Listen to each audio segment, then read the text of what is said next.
a contramano de lo que escuchamos como discurso del gobierno nacional, si no hubiera estado, no habría verano. No habría verano, esa es la realidad. Porque si uno se atiene a la situación, a la estadística, a lo que muestran los números, la verdad que hace poquito tiempo el gobierno de Milei cumplió un año y andaban festejando que subieron las acciones en Nueva York, andaba festejando que los títulos públicos, los bonos, le va muy bien, andaba festejando, sí, una fiesta financiera.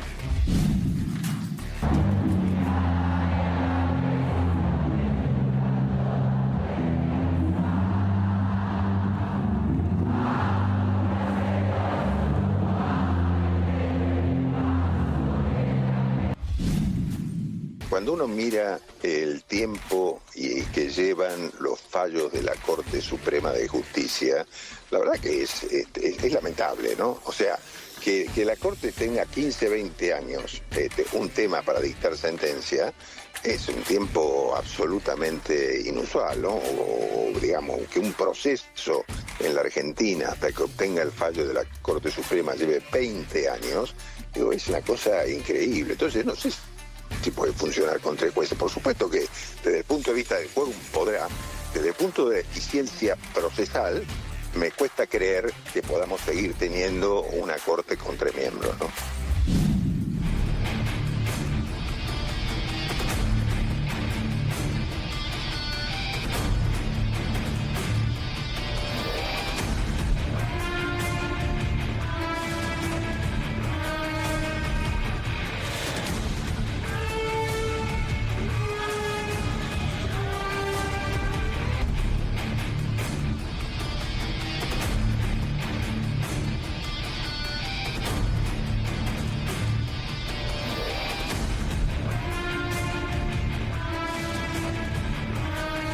Patricia Bullrich. ¿Usted sabe quién es Patricia Bullrich? Lo primero que tienen que saber es que es una fascista. Una fascista, una enferma. Enferma de odio.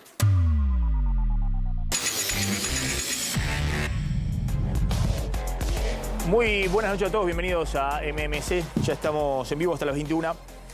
En un ratito vamos a hablar de qué está pasando con la economía real y el gobierno que hoy se conocieron algunos datos de pobreza, estimaciones privadas, que puede llegar de alguna manera a festejar que al final de 2024 los números de pobreza den por debajo de finales de 2023. Es decir, el gobierno que ya salió, digamos, la ministra de Desarrollo Social a levantar estos datos de expertos y académicos de distintas entidades, entre ellas la Universidad de La Plata, muy reconocidos en la medición de pobreza, que dicen, bueno, ojo que después del ajuste feroz que hubo en la primera parte del año, la recuperación económica y sobre todo la desaceleración de la inflación, con la recuperación muy lenta, pero recuperación al fin del salario real, de los ingresos en términos reales, significaron un descenso de la pobreza respecto a los picos del primer trimestre del año y el año puede terminar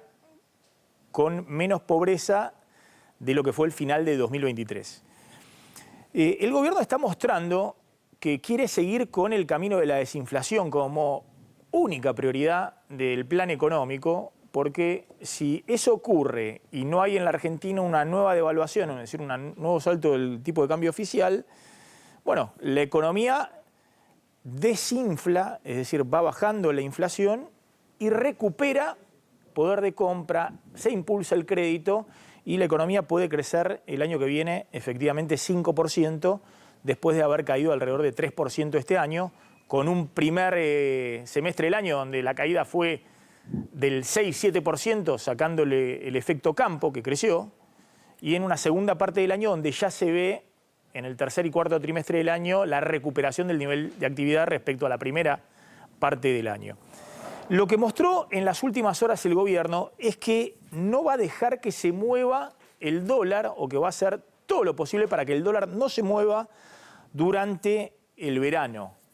De hecho, hubo una intervención muy fuerte muy fuerte del Banco Central ayer, cuando el dólar blue superó los 1.200 pesos y los dólares financieros se acercaban también a los 1.200 pesos, continuó hoy y eso significó que el dólar blue cayera a 1.175 pesos y los dólares financieros alrededor de 1.130, 1.140 pesos. Es decir, una intervención fuerte en lo que se llama la brecha cambiaria con bonos de la deuda y con dólares. Es decir, el Banco Central jugando fuerte en medio de un escenario internacional que es muy negativo para la Argentina porque está devaluando fuerte Brasil, se está apreciando el dólar, es decir, se está fortaleciendo el dólar en Estados Unidos respecto a las monedas, respecto al euro, respecto al yuan chino, respecto al yen japonés.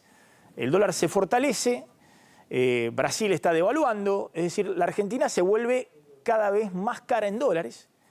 Y si eso ocurre, obviamente hay más presiones para que el gobierno salga del actual esquema cambiario, que es prácticamente un dólar planchado, con cepo cambiario, con un esquema muy rígido en el dólar oficial y con intervenciones en los dólares libres para que no se disparen. Bueno, el gobierno ratificó en las últimas horas que va a seguir con este esquema. Pase lo que pase en Brasil, pase lo que pase a nivel internacional con el fortalecimiento del dólar, es decir, capitales que están saliendo de toda la región y de los países emergentes para refugiarse en bonos del Tesoro norteamericano. No solamente está devaluando Brasil, están depreciando sus monedas Chile, Perú, México, todos los países de la región, pues están saliendo capitales de toda la región. Y pese a eso, el gobierno está ratificando que tiene instrumentos para mantener efectivamente el actual esquema cambiario, porque es consciente de que tiene que mantener el esquema sin devaluar, sin que se le abra la brecha cambiaria, porque ese es el sendero, como les decía, para desinflacionar y para que la economía rebote, es decir, para que haya un crecimiento ya más robusto a partir del primer trimestre de 2025. En este contexto se conoció hoy una resolución de ARCA, del organismo, el nuevo organismo recaudador, que establece a partir del lunes que se elimina el impuesto país del 30% para el dólar turista, para los gastos con tarjeta en el exterior. Y eso significa que el dólar turista, que actualmente tiene un componente que es el impuesto país del 30% y otro componente que es el 30% de anticipo del impuesto a las ganancias o de bienes personales, es decir, que es el dólar oficial minorista más el 60% de impuestos, hoy está el dólar turista, si uno paga con tarjeta de crédito, casi en 1.700 pesos, ahí lo ven, 1.680 pesos. A partir del lunes 22 de diciembre, se elimina el componente del impuesto país para los gastos con tarjeta en el exterior o las compras por Amazon o Mercado Libre en el exterior o el que va a Brasil o a Estados Unidos o cualquier parte a gastar con tarjeta de crédito. Y entonces el dólar turista va a ser el dólar minorista oficial más el 30% de impuestos del anticipo de ganancias y va a estar alrededor de 1.360, 1.370 pesos. Ese es otro motivo más por el cual el gobierno no puede dejar que se escape o que suba por arriba de los 1.200 pesos el dólar blue o los dólares financieros, el dólar MEP. Porque esa cuenta de turismo yendo al exterior, que va a ser un boom, Brasil respecto a los precios de Argentina, va a ser regalado para los turistas argentinos, lo mismo que Chile, lo mismo en buena medida que otros destinos en el extranjero. Hoy hay casas de primera línea españolas que venden acá en la Argentina, una muy conocida que está en todos los shoppings, que está vendiendo las prendas, las camisas, a 30 euros en Madrid y a 90 euros en la Argentina. Y eso, además de ciertas jugarretas desde el punto de vista del costo argentino, de los impuestos, tiene que ver también con este esquema cambiario que está estableciendo el gobierno. Bueno, el gobierno necesita que el dólar libre no se dispare porque necesita que, si alguien se va al exterior, use ese dólar blue. Cuando llega la tarjeta de crédito, no pague esa cuenta íntegramente el Banco Central con reservas del Banco Central, sino que el que paga con tarjeta de crédito en el exterior le convenga, cuando llegue el resumen de la tarjeta de crédito, pagar con dólar billete o ir a comprar dólares al financiero, al dólar MEP o con dólares del colchón, porque el dólar turista es sustancialmente más caro. Y de esa manera no afectar las reservas del Banco Central, sino que sean gastos de argentinos que están gastando el colchón o los dólares que tienen guardados en la caja de seguridad o en la casa en el exterior. Así que todo indica que el gobierno va a reforzar este esquema de dólar planchado durante las próximas semanas y muy probablemente durante todo el verano. ¿A la espera de qué? A la espera del acuerdo con el Fondo Monetario. Esa es la otra noticia que se conoció hoy. Yuri Kozak, desde Washington, la vocera del FMI, confirmó que la Argentina está ya en un proceso de negociación formal con el Fondo Monetario Internacional para un nuevo acuerdo que en el gobierno dicen podría ser en el primer cuatrimestre del año, es decir, empalmar hacia fines de marzo, abril, con la llegada de la cosecha gruesa, es decir, los dólares de la soja, que podrían darle continuidad al actual esquema cambiario hasta las elecciones legislativas de octubre. Fíjense lo que pasó hoy en la política, donde hubo un nuevo cruce entre la vicepresidenta Victoria Villarruel y en este caso la ministra de Seguridad, Patricia Bullrich. Sí, el conflicto se suscitó a partir del caso del gendarme argentino retenido en Venezuela, porque no tuvo el buen tino la vicepresidenta de la Nación de postear algo que significaba una crítica clara contra la ministra de Seguridad. Si podemos ver el posteo, que después borró la vicepresidenta cuando vio que se empezaba a armar tole-tole. Villarruel hoy, por la tarde, posteó esto: jamás habría autorizado a un gendarme a ir a Venezuela.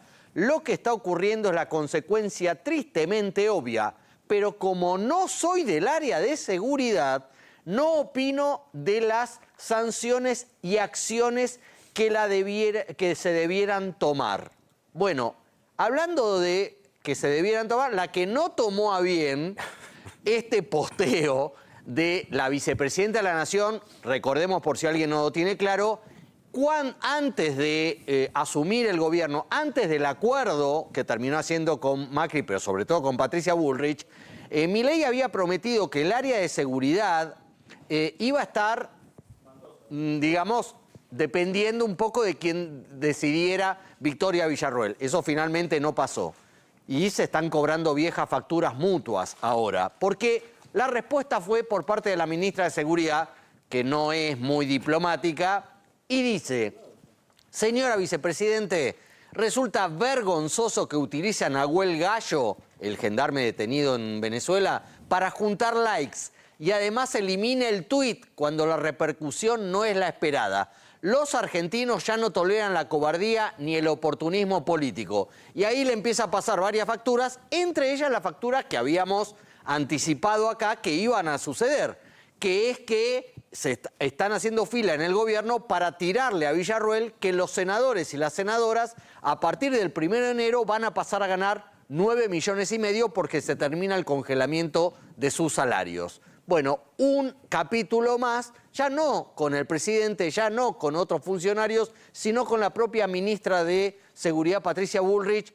Esta novela va a seguir con nuevos capítulos. Es una situación delicada porque, recordemos, la semana pasada desde el gobierno sugerían que la vicepresidenta Villarruel estaba conspirando junto con el poder económico y con sectores políticos contra el presidente de la Nación, Javier Milei. Y a su vez la vicepresidenta, por alguna amenaza de algún tuitero oficialista, salió a decir que era espiada por los servicios de inteligencia. Totalmente. Que no deben hacer inteligencia interna de los ciudadanos por cuestiones políticas, sea vicepresidenta o sea un ciudadano común. Salvo entonces, que sea autorización judicial. Un hecho muy, pero muy grave. Y sobre eso, creo que autorización sobre cuestiones políticas me parece que ni con un juez, digamos, pues si un juez llega a hacer una investigación política de un ciudadano, me parece que le hacen un jury de enjuiciamiento. Pero, y sobre ese escenario, ahora sale la ministra de Seguridad a decirle con todas las letras que es una vergüenza a la vicepresidenta. Y le endilga haber borrado el tuit y de hacer un uso político de la situación del gendarme secuestrado en Venezuela. En este contexto, mira dónde apareció la vicepresidenta anoche. Ah, sí. No se la veía, demasiado tensionada Piojosa. y evidentemente se la ve también con la necesidad en sus redes sociales de lo que se llama hacer prensa, es decir, mostrarse en lugares que más allá de su gusto personal es de alguna manera una señal de que está haciendo política. A ver. Sí, sí. Sí, grabó ese video del recital de Los Piojos. Estuvo en Los Piojos, en el Estadio Único de La Plata, por eso decíamos que es piojosa, con todo respeto. Y posteó en sus redes parte del recital, fotos de ella, y diciendo, qué grande es la Argentina, ¿no? Qué grande Argentina. Bueno. Forma parte un poquito de su narrativa también, ¿no? De patriotismo, de Sí, y sobre todo nacionalismo. una foto de ella que ha circulado por todos lados, de ella mostrándose, Ahí está. digamos, Esa es la bueno, foto, en mira. una ropa muy casual, Sí. muy de recital Esas son las dos fotos. de rock, ¿no? En un estadio con una asistencia masiva. ¿Qué dirá Ciro, no? Si se entera que la admiración de Villarroel. Me gustaría saber. Bueno, el otro día estuvo Milei con la hermana... viendo a Calamaro. En lo de Calamaro, que, Sí. que es un libertario. Sí, es fanático. libertario. Bueno. Ciro me parece que no, pero bueno. En Auto France tienen el mejor precio de contado del país y además son especialistas en financiación. Te podés llevar un 208 línea nueva, un motor turbo o una 2008 con precios totalmente de lanzamiento. Contado financiado o contusado. Lo toman también al mejor precio del mercado, llave contra llave. Comunicate al WhatsApp de Auto France y reserva el tuyo desde donde estés, de cualquier parte del país. Auto France, el concesionario número 1 de Peugeot.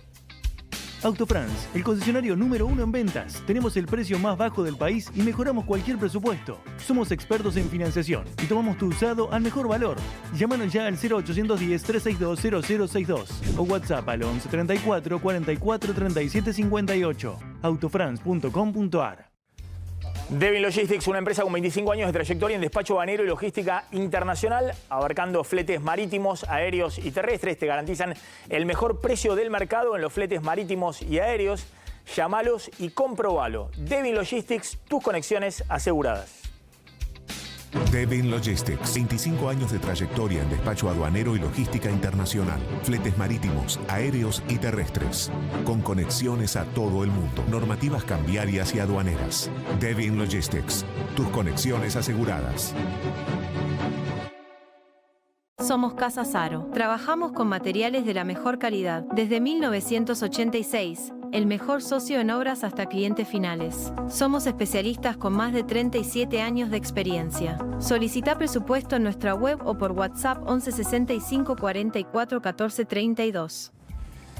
Atención porque hubo un fallo de muchísima repercusión política de la Corte Suprema de Justicia. Sí, muchísima. Hoy la Corte declaró la inconstitucionalidad de la reelección indefinida en Formosa. Formosa es una de las 3 provincias que en su constitución establece la reelección indefinida y tiene un gobernador que va por los 30 años de mandato, que es Gildo Infran. Bueno, hoy la Corte por unanimidad dijo que ese artículo de la Constitución, el 132, es inconstitucional, que viola básicamente el principio de la alternancia en el gobierno y que esto atenta contra el principio democrático. La Corte habló de que, por ejemplo, tanto tiempo en el poder hace que se pueda establecer un poder judicial a su medida. De hecho, habló de que Infran, por ejemplo, designó a los 4 de los 5 actuales integrantes de la Corte de Formosa, que nombró a la gran mayoría de jueces que están designados, que nombró a la gran mayoría de los integrantes del Consejo de la Magistratura y por lo tanto entendió que es inconstitucional.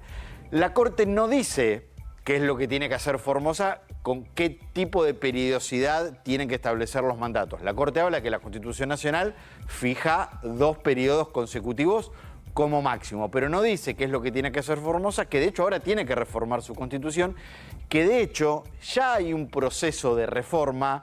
Muchos creen que seguramente Infran, sabiendo que se venía este fallo hace unos meses, impulsó la reforma de la Constitución de la provincia. Y por lo tanto ahora hay que ver qué fija los constituyentes formoseños de cuál es el periodo que se establece en la Constitución. Inclusive algunos dicen, con este nuevo periodo que establezca, Infran puede decir, bueno, yo empiezo de 0 y arranco de vuelta con la nueva Constitución, lo que seguramente va a ser toda una discusión.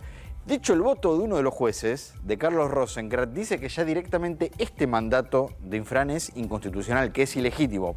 Pero dice, bueno, ya fue electo el año pasado y por lo tanto puede terminar el mandato. Pero este artículo no va más y ahora se abre el interrogante de qué es lo que puede pasar con la nueva Constitución de Formosa, porque hoy muchos decían, bueno, ¿y qué pasa si dicen los constituyentes, bueno, está bien, no más reelección indefinida, pero ponemos 10 mandatos consecutivos, que sería casi como una reelección indefinida, porque un gobernador podría estar 40 años consecutivos? Bueno, esa será otra discusión que eventualmente se podrá judicializar y que eventualmente podrá tener también la discusión de qué pasa si Gildo Infran en el 2027, cuando termine este mandato, diga, con la nueva Constitución yo arranco de cero. Bueno, ahí está, en Formosa, Gildo Infran. Hubo otra señal también de la Corte Suprema, Javier Calvo, pero en este caso para el Gobierno Nacional. Sí, porque escala los desafíos mutuos entre la Corte y el Gobierno. Ayer a la noche, lo cuenta Martín, hubo una acordada muy importante sobre la composición de la Corte. En 2 semanas se va de la Corte Juan Carlos Maqueda y la actual Corte de 4 jueces queda con 3 jueces. Ayer los jueces Maqueda, Rosati y Rosenkrantz firmaron una acordada en la que establecieron cuál es el mecanismo para que intervengan con jueces en caso que los 3 jueces que quedan no se pongan de acuerdo. A partir de diciembre van a quedar, a partir del año que viene van a quedar Rosati, Rosenkrantz y Lorenzetti. Para que salga un fallo tienen que estar los 3 de acuerdo sí o sí. No puede haber disidencia. Si hay disidencia, tienen que convocar a un tercer juez, a un 4.º juez, para que desempate. Se estableció este mecanismo. Lorenzetti estuvo en contra, firmó en disidencia. De hecho, firmó con críticas muy fuertes a Maqueda. Y esta acordada de la Corte disparó lo que ocurrió hoy en el gobierno. Claro, porque lo que ocurrió hoy en el gobierno fue que salió alguien que habitualmente, no es como Patricia Bullrich, sino que trata de bajar los decibeles, trata de ser componedor, que es el jefe de gabinete, Guillermo Francos, que salió a los tobillos después de esta acordada de la Corte y decía estas cosas.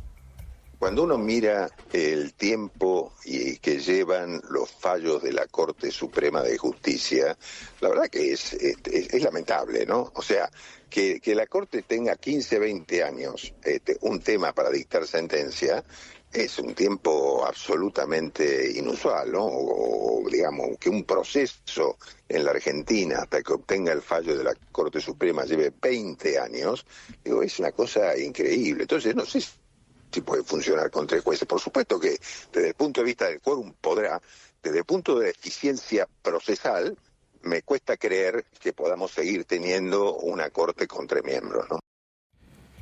Ahí está la respuesta del gobierno, que obviamente lo que quiere es meter presión y decir que la Corte no puede funcionar con 3 jueces para poder meter vía decreto, porque no hay acuerdo del Senado, a Ariel Lijo y a Manuel García Mansilla por decreto en la Corte Suprema.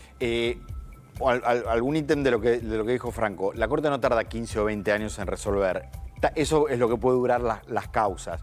La Corte tarda mucho en resolver, sí, a veces tarda mucho. De hecho, lo vimos este año con el fallo de los sobresueldos de Domingo Cavallo, que la Corte tardó 6 años desde que recibió el expediente. Ahora, la Corte tarda con 3 jueces, con 4, con 5, con 7, con 9. Los tiempos de la Corte tienen que ver más con la política que con la cantidad de miembros que tiene. Pero sin duda esto es la interna de lo que muchos hoy, y desde hace ya un tiempo se viene hablando mucho en el Poder Judicial, y es la renovación en la Corte Suprema y si los 2 candidatos que propuso el gobierno van a salir o no van a salir por decreto. Ese es el punto y el trasfondo de todo lo que se está jugando, acá. Hay preocupación con lo que está pasando en Brasil y el impacto que puede tener en la Argentina. Está Cristian Butler, analista financiero. Fíjense lo que ocurrió hoy. En un momento el dólar en Brasil superó los 6 reales con 30 centavos. A principio de este año estaba en 4 reales con 80 centavos. Es decir, ha subido más de 30% el dólar en Brasil en un contexto que tiene 4% de inflación. Es decir, que Brasil se ha abaratado fuertemente en dólares, sobre todo respecto a Argentina, que tiene prácticamente el mismo dólar que hace un año atrás, tanto en términos reales en el dólar oficial y una fuerte inflación en dólares con los dólares financieros, ¿no? que están con el mismo valor de un año atrás. Y la inflación desde diciembre ha sido 170%. Pero más allá de eso, hoy, fíjense, hoy el Banco Central brasileño vendió 8.000 millones de dólares en algún momento para tratar de frenar la corrida cambiaria en Brasil. Logró bajar un poco el dólar a 6.10, 6.12, después volvió a subir y cerró la jornada. Ahí si sacamos el graph se ve como volvió a subir después. Y todos están diciendo, bueno, ¿lo pueden frenar o no lo pueden frenar? Al dólar en Brasil y qué impacto puede tener en Argentina. Cristian, bueno, ¿cómo estás viendo esto? Algunos dicen, bueno, el gobierno quiere mostrar que pese a que Brasil está devaluando, la región también está depreciando, la soja cayó de 500 dólares cuando asumió Milei a 350 dólares, el gobierno tiene margen con el cepo cambiario para que en la Argentina el dólar no se mueva y que la inflación siga bajando. Tiene margen para hacer eso, es verdad. Lo que pasa, lo que no va a tener es la posibilidad de parar las consecuencias de un dólar que hoy en día no representa ni la productividad en la Argentina, ni representa qué es lo que pasa con los precios internos en la Argentina y no representa tampoco qué es lo que pasa con el dólar a nivel mundial. Y Brasil es uno de los casos. Lo primero que vos vas a ver es que este año la mayoría de la gente va a irse de vacaciones a Brasil porque le va a salir mucho más barato capaz que la costa argentina, ¿sí? Pero ese no es el gran problema, ese sería solamente una parte o un sector. El problema es que con este atraso que vos tenés del tipo de cambio oficial, que es artificial porque es producto del cepo que vos estás marcando, te vas a empezar a ser más barato también traer las cosas de afuera que producirlas en Argentina. Entonces ahí ya el impacto no lo vas a tener solamente en el rubro turismo, sino que también lo vas a tener en las importaciones. Vas a necesitar más dólares para hacer esas importaciones, pero también en el nivel de actividad local. ¿Me entendés? Porque si vos traes los productos de afuera en vez de hacerlos acá, obviamente te va a pegar en la actividad, te va a pegar en el empleo. Ayer salió los datos de empleo, subió la desocupación. Me parece que...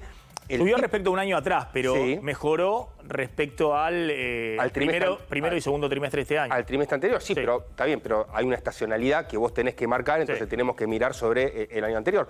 Entonces, me parece a mí que todavía, o sea, va muy bien el tema fiscal, va muy bien el tema monetario, pero me parece que el tema cambiario sigue siendo el talón de Aquiles del gobierno, ¿no? Tenés un tipo de cambio atrasado que en algún momento va a tener que ajustarse y ahí vas a tener un problema. El otro tema, hoy se conoció, Arca publicó que a partir del lunes se elimina el impuesto país. Va a haber un nuevo dólar turista a partir del lunes, ahí estamos viendo, actualmente está a casi 1.700 pesos el dólar con gasto de tarjeta del exterior. El nuevo dólar turista va a ser el oficial más 30% de anticipo del impuesto a las ganancias, es decir, va a estar alrededor de 1.360 pesos. Ahí podemos ver la placa. Bueno, efectivamente, el gobierno no puede dejar que el dólar blue suba mucho porque aspira a que el dólar turista quede más caro que el blue y que la gente que quiera viajar a Chile en el verano o a Brasil o a cualquier lugar fuera de la Argentina, bueno, gran parte de sus gastos lo haga con dólar billete, con dólar, es decir, dólar del colchón, que en vez de gastarlo acá, lo gaste afuera, pero no con dólares de la Reserva del Banco Central.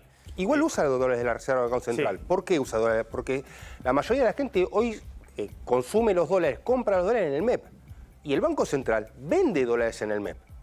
¿Me entendés? Entonces, también, por más que la gente vaya y gaste sus propios dólares, que capaz lo compró en el MEP y no al dólar oficial, lo va a terminar... Ayer vendió por primera vez en la brecha financiera en los últimos 2 meses, sí, para frenar la escalada del dólar, la suba del dólar, que Caputo decía era porque hay gente comprando para irse de turismo.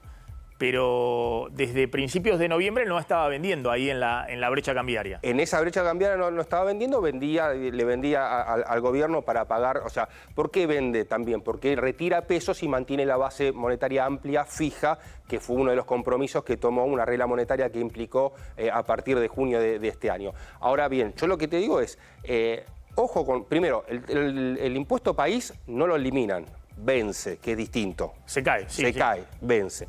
Y lo que te queda es el 30%, te va a quedar sobre el dólar tarjeta, de impuesto a las ganancias. Que esto vos lo podés recuperar.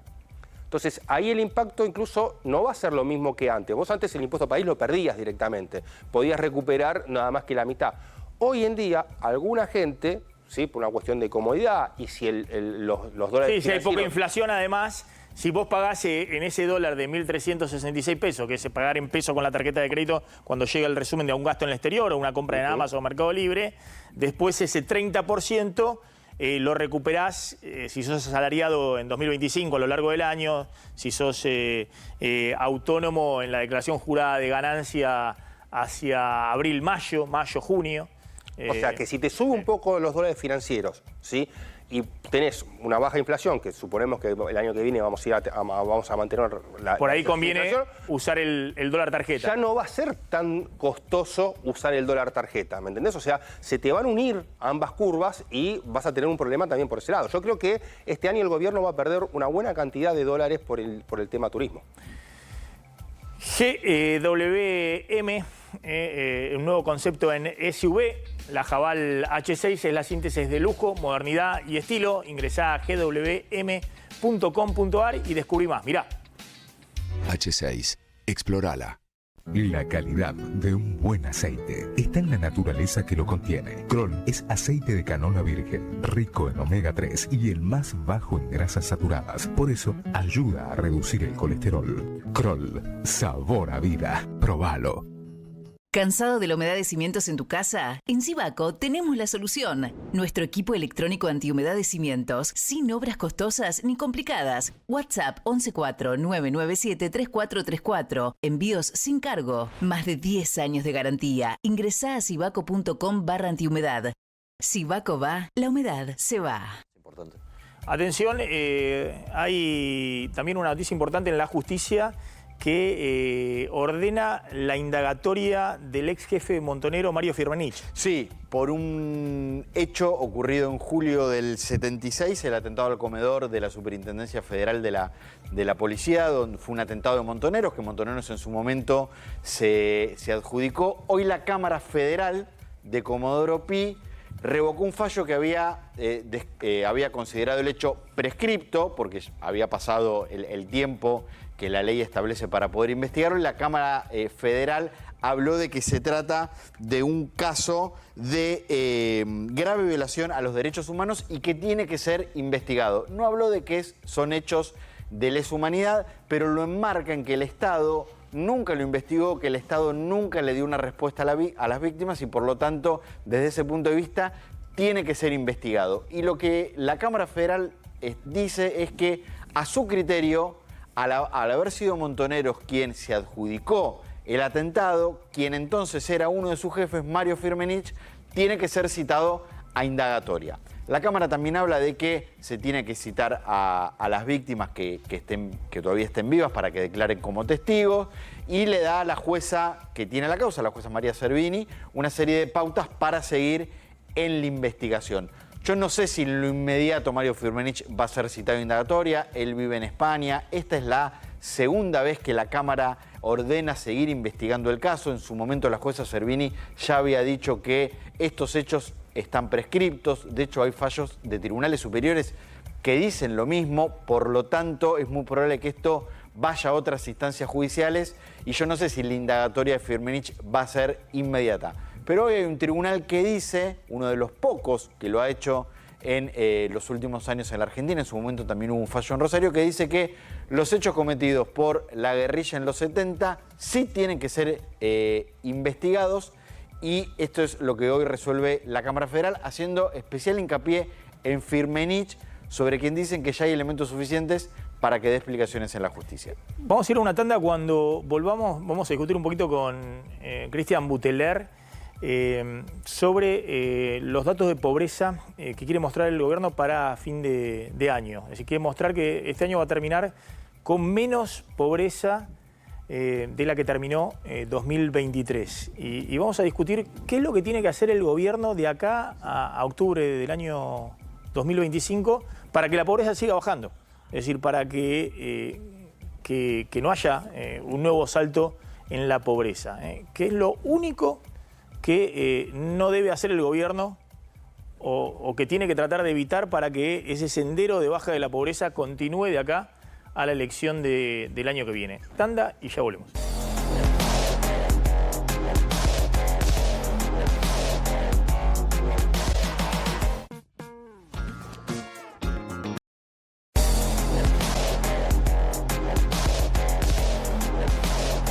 Joyería El Tasador. Toda una vida dedicados a las joyas. Pensá vender al mejor precio. Visitanos. Joyería El Tasador. Avenida Corrientes 2810, esquina Pueyrredón. Joyería El Tasador. Tu tasador, mi tasador.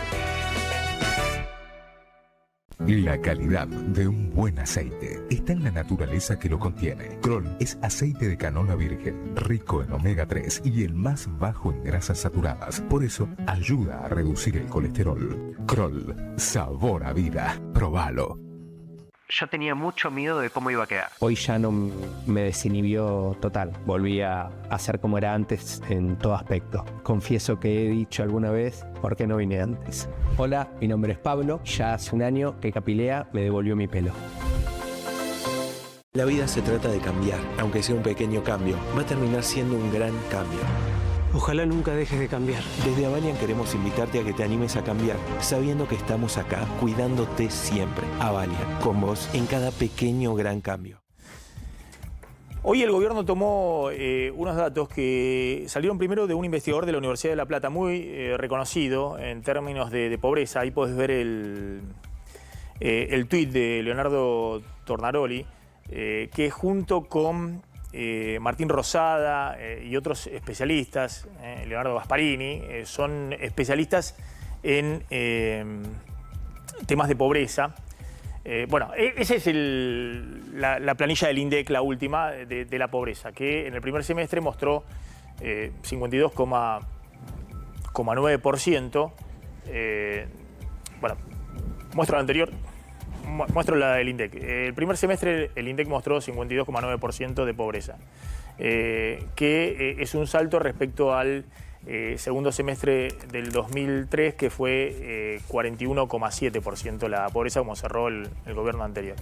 Pero como ven en este tuit de Tornaroli, lo que hacen investigadores en base a la base de la APH y la información interna del INDEC, la base de datos con la cual se mide semestralmente la pobreza, es hacer mediciones trimestrales y estimaciones trimestrales.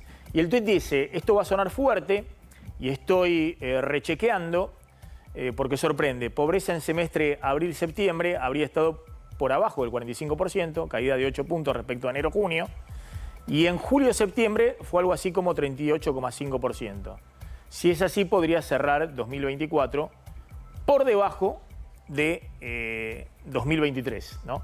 Y efectivamente, en ese gráfico lo que se ve es que en la medición trimestral de la pobreza, en realidad, en el segundo semestre del año pasado, fue un promedio entre el tercer trimestre que dio 38,6 y el cuarto trimestre del año, el último trimestre del año pasado, que dio 45,2 la pobreza. Después, en el primer trimestre de este año, tras la devaluación, se acelera al 54,8. Después baja en el segundo trimestre a 51%. Y en el tercer trimestre del año ya estaría en 38,5.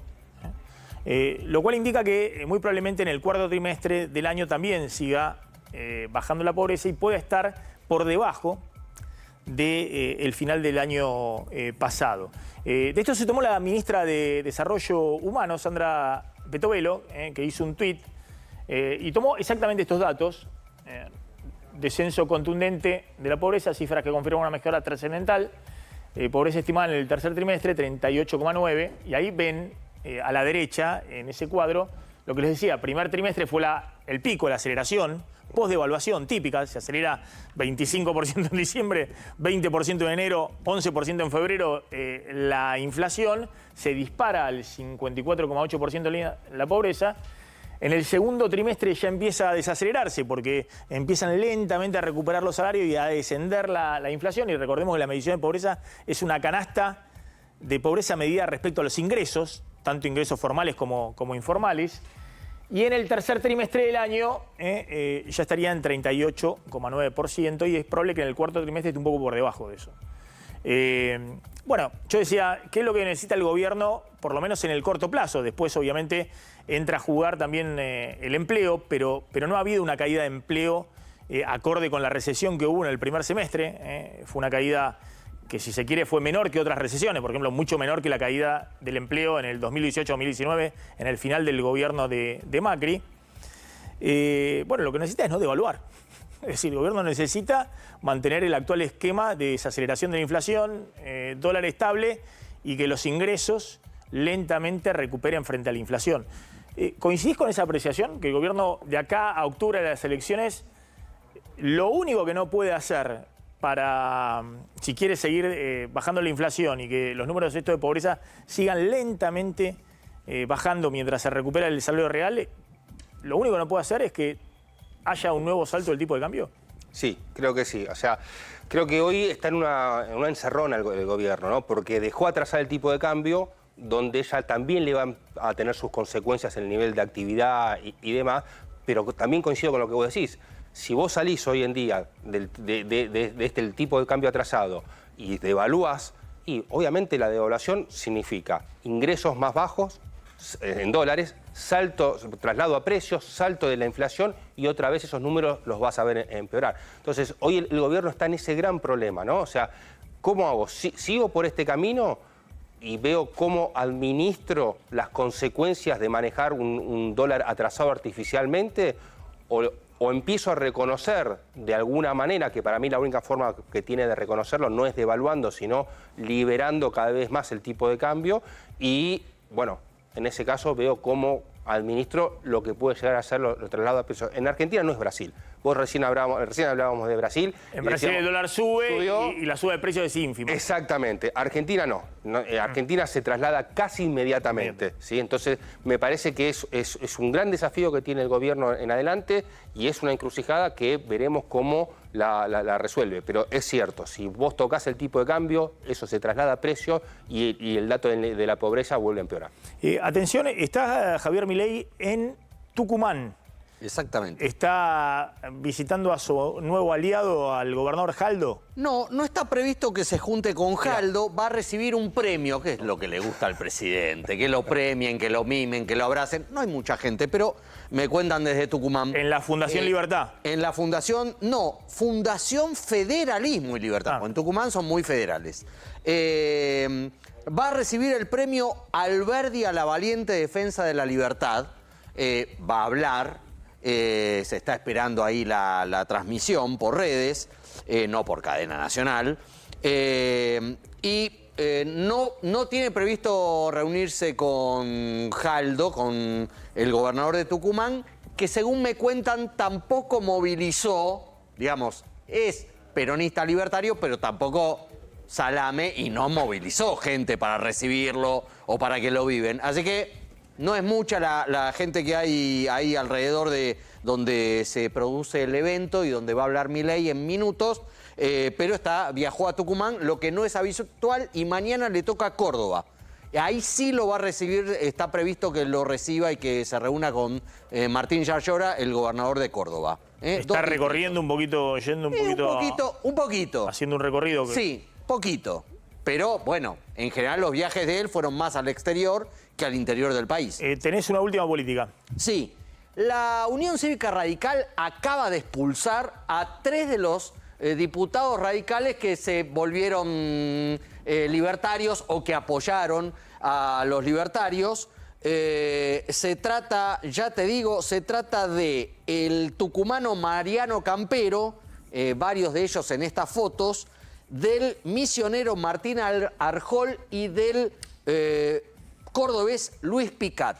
3 legisladores del radicalismo expulsados. Después, en una de esas, cuando se amigan, los vuelven a abrazar, como pasó en su momento con Cobos. Pero la decisión que tomó el máximo órgano partidario de sanción fue expulsarlos del partido. Luego la última a Cristian Butelar. Este año los pronósticos de las consultoras privadas erraron y por mucho, sobre todo en la inflación. Digamos, no hubo pronósticos respecto a que el año terminaba con una inflación incluso más alta que el año pasado, que terminó con 211% de inflación, y este año va a terminar probablemente abajo del 120% de inflación, más o menos, ¿no? ¿Cuál es el escenario base en el cual trabajan hoy en las consultoras privadas en el mercado financiero para el año que viene? Y con una inflación de entre el 20 y el 30%. O sea, creo que la inflación va a seguir desacelerando. Es muy probable que el gobierno mantenga su programa económico como tiene actualmente, y eso va a hacer que la inflación logren cerrar entre un 20 y un 30%, es lo más probable. A ver, va a depender, como veníamos hablando recién, es qué pase con el tipo de cambio. Yo creo que eso va a ser fundamental. No veo ¿Y la economía creciendo? La economía va a crecer estadísticamente simplemente por lo malo que fue el primer semestre de este año. Vos ahí ya tenés entre un 2 y un 3% de crecimiento para el año que viene, seguro, seguro. Dependerá luego, obviamente, de qué se siga impulsando, qué pasa con los precios. La soja viene bastante mal, ahí tenés un problema. Pero bueno, tenés vaca muerta, que hay muchos apostando a vaca muerta, no solamente por el crecimiento que te puede llegar a dar, sino por el ingreso de dólares que el sector energía, y acompañado también con el minería, puede ofrecer para el 2025. Gracias, Cristian. Ahora ahí está Javier Milei, en Tucumán. A ver. Comenzar agradeciendo a las autoridades de la Fundación Federalismo y Libertad por distinguirme con el Premio Alberdi. Es un orgullo para mí ser merecedor de semejante distinción y es un placer estar presente una vez más aquí en Tucumán, la tierra de nuestro máximo prócer y padre de nuestra primera Constitución, Juan Bautista Alberdi. En particular, quiero reconocer a la Fundación por haberme apoyado y brindado un espacio de expresión durante tantos años, incluso cuando los liberales éramos muy pocos, y defender la libertad. Bueno, ahí está Javier Milei. Estamos cerrando el programa y estamos cerrando un ciclo en América, a quien agradezco tanto a las autoridades del canal que siempre han tenido, tanto en la gerencia de noticias, Rolando Graña, el nuevo CEO del canal, Juan Cruz Ávila, con quien llegué en esta última etapa a América, los accionistas de este canal que siempre me han permitido y han entendido el juego del periodismo independiente, más allá de los gobiernos. En mi caso, siempre he expresado lo que quise expresar y me han dado total libertad en ese aspecto. Y han entendido un poco cuál era ese rol en el caso de los programas que he hecho acá en América. Así que les agradezco a todos ellos y les agradezco por sobre todas las cosas al equipo de producción fantástico que he tenido a lo largo de este ciclo largo en América. A Xavi Medina, nuestra productora ejecutiva, a Muriel González, a Renzo Galucci, a Federico también, Bullón, a Alejandra Vera, la mejor productora periodística, y por supuesto a mis colegas, al profesor Javier Calvo, con larga experiencia, que hemos transitado distintos momentos y que hemos compartido algunos proyectos periodísticos. Y por supuesto a la joven promesa de Martín Angulo. Así que muchas gracias, Un placer. Colegas. Un placer. Y ya nos volveremos a encontrar, por supuesto, en otra etapa de nuestras carreras. Gracias, Cristian, por haber participado.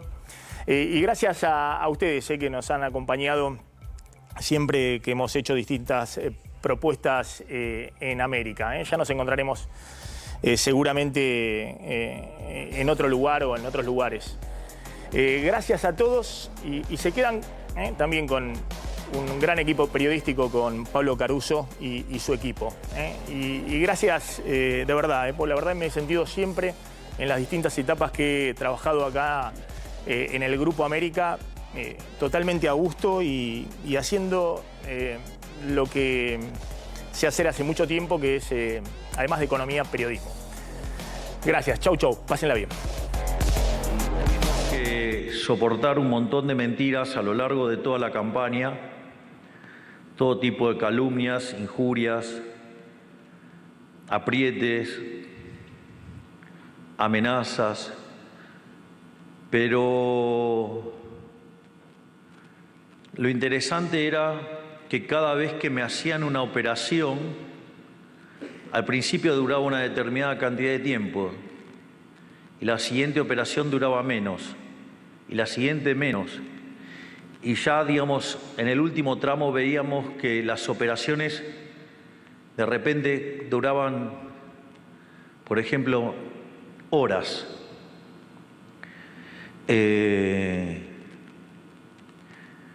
Entonces, en ese sentido, la realidad es que la verdad siempre triunfa, y también, como decías, Mises, que usa una frase de Virgilio, que no hay que ceder frente al mal, sino que hay que enfrentarlo con muchísima más fuerza. Creo que nosotros hicimos eso y gracias a eso pudimos llegar a esta situación increíble de haber ganado las elecciones con un apoyo masivo y que afortunadamente podemos decir que no estamos defraudando porque cada una de las promesas de campaña las estamos cumpliendo.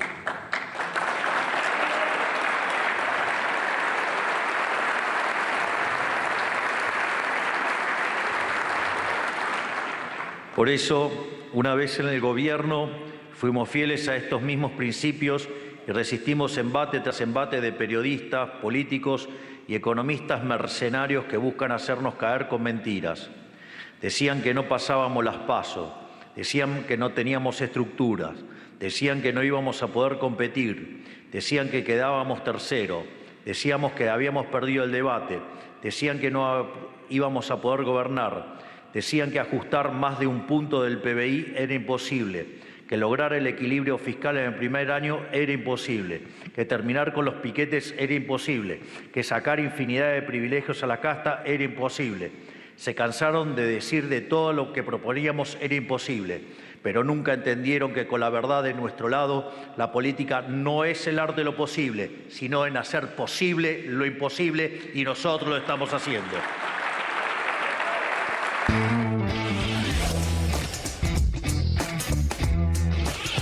En los últimos 7 días ocurrieron 5 o 6 episodios que definen la tensión existente entre Javier Milei y Mauricio Macri. Se está en un punto de no retorno. Estamos hablando de despidos masivos. Estamos hablando de suspensiones, una baja histórica en la producción de Acindar. El promedio de producción de los últimos años ha sido de 1.200.000 toneladas y para este año estaríamos cerrando por debajo de las 600.000 toneladas. El ingreso de acero chino y el ingreso de acero brasileño, que se va a empezar a dar el año que viene por la devaluación de Brasil, nos va a poner en una posición de desventaja con respecto a la competitividad. La desocupación midió 6,9. Cuando hago la comparación del trimestre equivalente, saltó de 5,7 a 6,9, 1,2 puntos. Lo que se incrementa son los desocupados con aportes jubilatorios. Perdiste puesto de trabajo registrado. ¿Cuántos? 250.000. ¿Y cómo se movió los trabajadores del empleo no registrado? Se mantuvieron estables. Lo que estás viendo es un proceso de precarización. Beatriz Arlo despedía con honores desde incluso de aquellos que han polemizado más fuerte con la propia Beatriz Arlo, una suerte de, bueno, acá hay algo que hay una época que se está terminando. Arlo escribió a comienzos del ciclo de la transición democrática, intelectuales, escisión o mímesis. La escisión, es decir, la vida intelectual como separada del mundo de la política, o la mímesis, la vida intelectual tan pegoteada al mundo de la política que se impide ser verdaderamente intelectual. El 80% de la planta está parada. A eso se le están sumando 400 compañeros de empresas contratistas que están recibiendo unilateralmente comunicaciones arbitrarias de anticipo de vacaciones. Si no leí mal, en el balotaje Milei tuvo 60% en la elección a favor. ¿En las fábricas también tuvo semejante apoyo? Yo creo que en las fábricas estuvo cerca del 80%. Macri diciendo, ¿qué pasaría si nosotros no le damos más los votos y se queda en absoluta debilidad? ¿Qué hubiese pasado si no le hubiésemos aprobado las leyes? ¿Dónde estaría el riesgo país? ¿Qué pasaría si Macri empieza a hablar con fondos de inversión, inversores internacionales y figuras internacionales diciendo, che, ojo con Milei?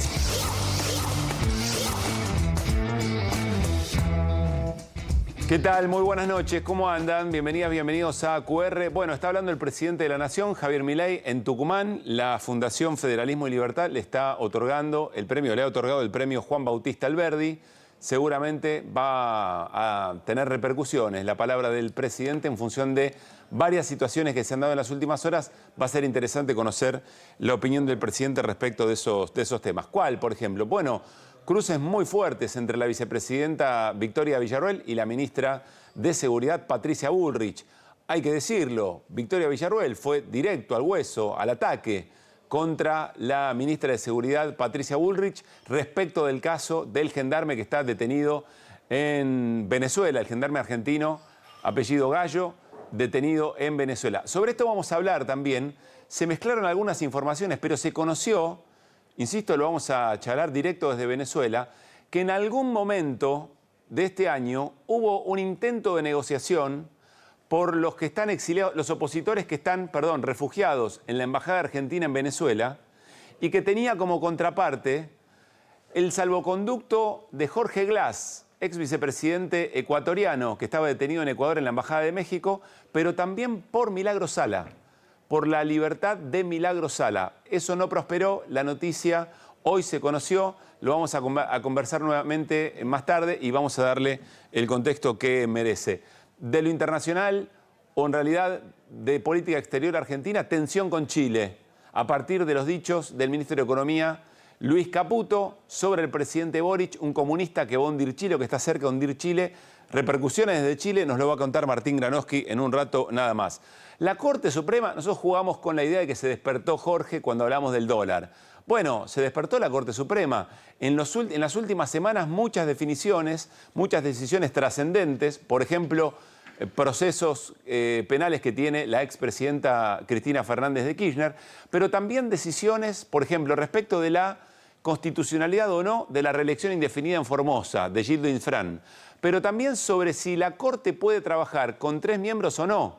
La próxima semana, el 29 de diciembre, se va Maqueda, entonces quedan 3. Y la Corte dice, bueno, estas son las reglas de juego que nosotros podemos tener. Vamos a charlar con el ex ministro de la Corte Suprema de Justicia, Raúl Zaffaroni, en un ratito nada más. Y entre Hernán Lecher y Fer Cerolini vamos a hablar del momento financiero, del momento de la política económica argentina, pero desde lo financiero. ¿Qué pasó con los bonos, Fer Cerolini, y el análisis más profundo que nos va a hacer Hernán respecto de qué es lo que está pasando en este plano? Muy celebrado por el gobierno de Javier Milei y, por supuesto, de cara a lo que pueda pasar con un eventual nuevo préstamo del Fondo Monetario Internacional a la Argentina para seguir teniendo los dólares necesarios para este mismo plan. Arrancamos QR. Bienvenidas, bienvenidos nuevamente. Estas son las voces del día. El gobierno de Milei cumplió 1 año y andaban festejando que subieron las acciones en Nueva York. Andaba festejando que los títulos públicos, los bonos, le va muy bien. Andaba festejando, una fiesta financiera. Hay una fiesta financiera en la Argentina. El Estado no nos reconoce, nos ofenden y aparte de eso la lucha es seguir encontrando los nietos que todavía no han aparecido. Es el síndrome del sillón de Rivadavia o del poder. Cuando vos llegás ahí, si no tenés aplaudidores abajo, te enojas. Pero obvio que siempre hay alguien que dice, cuidado que atrasamos el cambio. Pero hoy es una Argentina diferente. Porque la gente ha vivido fracaso sobre fracaso y requiere mucho coraje después de todo lo que pasaron, tener que salir adelante y tener esperanza. Fue un fenómeno barrial. No se habló de Jorge, como dije, se habló de nuestro espacio, de nuestras ideas, de nuestro proyecto como partido y de los desafíos que enfrentamos este año y de los que tenemos de cara al 2025 y hacia adelante. Jefe, hay uno solo y ese es Karina Milei, sí, así es. La licitación de esta hidrovía parece ser hecha por otro gobierno, porque no genera menores costos, no tiene un espíritu de que el mercado actúe y compita, y es súper reguladora. Si la ley ha sido aprobada a partir de sobornos, esa ley es una ley que pierde legitimidad y entonces debería ser anulada. El gasto público pasa de 40,6% del PBI a 33,5%, que en términos absolutos son una caída de 30.000 millones de dólares de gasto primario. Aclaro que eso sí son 30.000.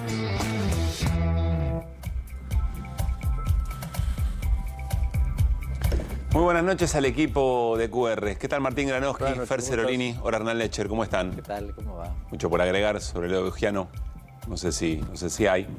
En todo caso, después vamos a hablar sobre algunas cuestiones que tienen que ver con delitos de lesa humanidad y los que no.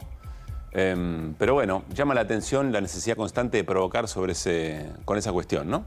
La de meterse y desviar, porque la verdad que es un tema fuera de agenda ese. Digo, cualquiera tiene derecho a discutirlo, pero fuera de agenda, digo, no está ni en las preocupaciones populares, hasta ahora ni en las preocupaciones del gobierno, no está en las preocupaciones de la oposición, no tiene nada que ver con la situación económica de cada uno. La verdad, bueno, meter Firmenich ahora es una especie de...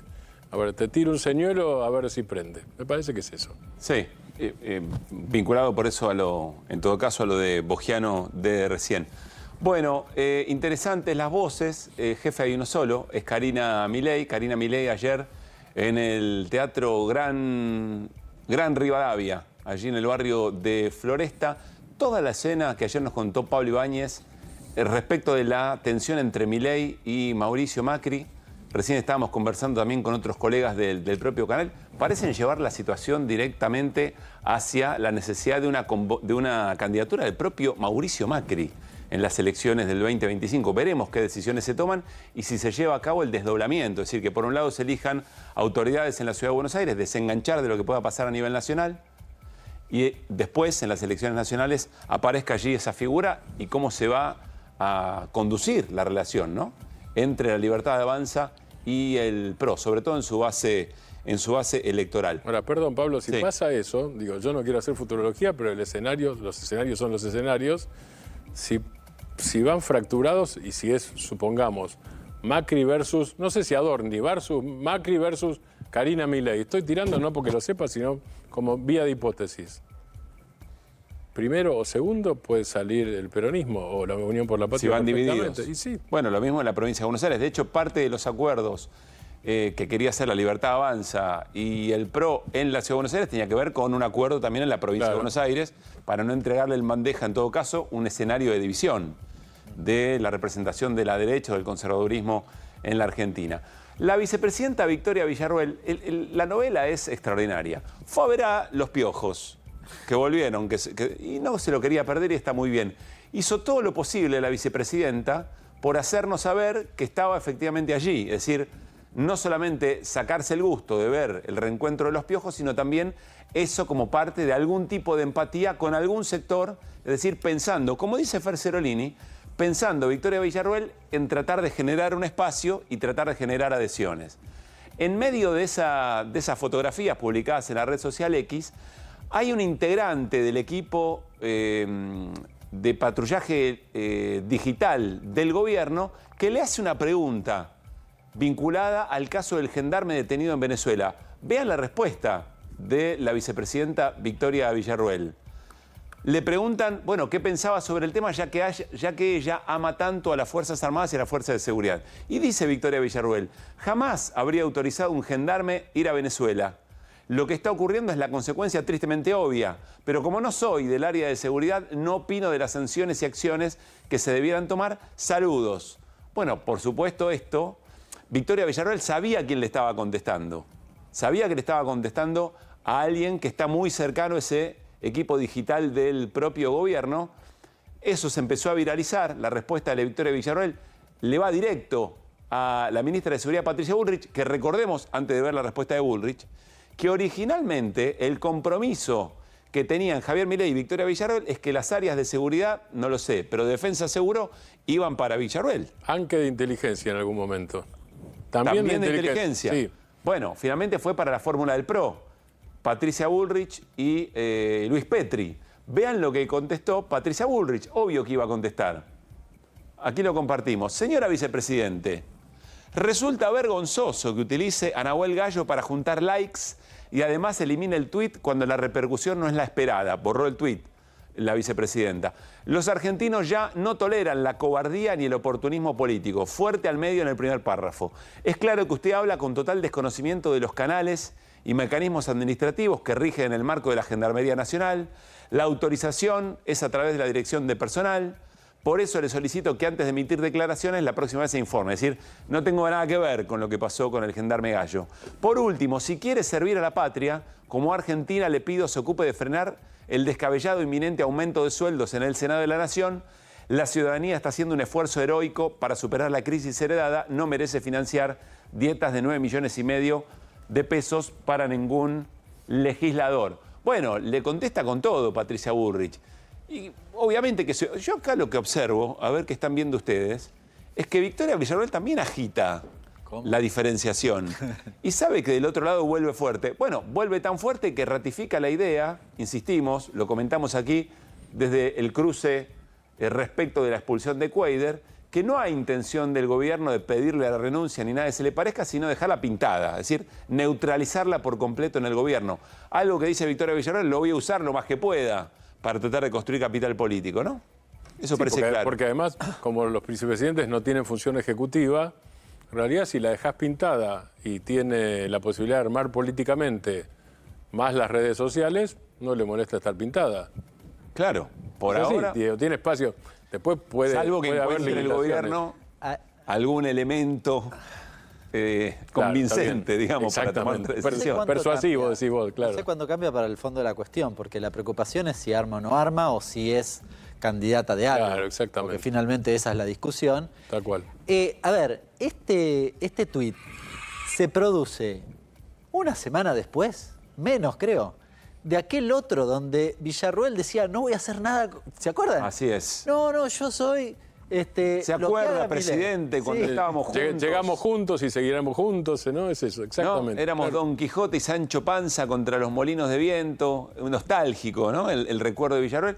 Yo lo único que voy a hacer es lo que me diga Milei. Claro, y 3 días después publica esto que a todas luces era obvio que iba a ser respondido, porque además, casi la ironía que usa Villarruel es una provocación muy fuerte. Pero claro, podía haberlo dicho de otra forma, lo escribe de esa forma porque creo que tiene una doble provocación, que es, bueno, como no tengo nada que ver, no sé, que se fijen los que tienen que ver con eso, era obvio que iba a pasar esto. Era obvio que iba a pasar, es una situación muy triste y sabía, insisto, a quién le estaba. La van a buscar a Villarruel. Elige la destinataria y la destinataria contesta, porque además la destinataria quiere ser eventualmente también candidata a senadora por la Ciudad de Buenos Aires.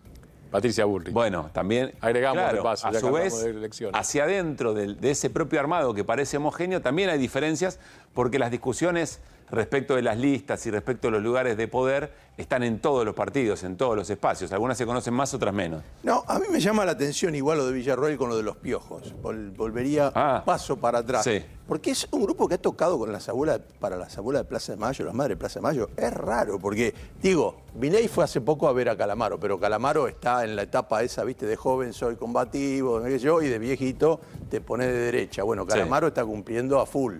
Está con esa, parece un gallego. Porque ella también es fan de Calamaro, también lo fue a ver. Si no bueno, Calamaro lo fue a ver y supone que el silbado, que la silben era más difícil. Ahora, meterse con el público, los piojos, no sé si ¿dónde además, la metieron? ¿Dónde la metieron? Sobre todo si tocan San Jaureche, ¿no? Por ejemplo, los piojos, claro. Claro, es raro, ¿viste? Es raro. Me llamaba la atención, por eso estuve releyendo y me acuerdo de participación de los... Creo que hay un Es atrevida, arranca para todos lados, ¿no? Yo creo que es un mensaje en sí mismo. ¿Cuál es? No solo quería ir a ver a los piojos, que no sé si lo quería ir a ver.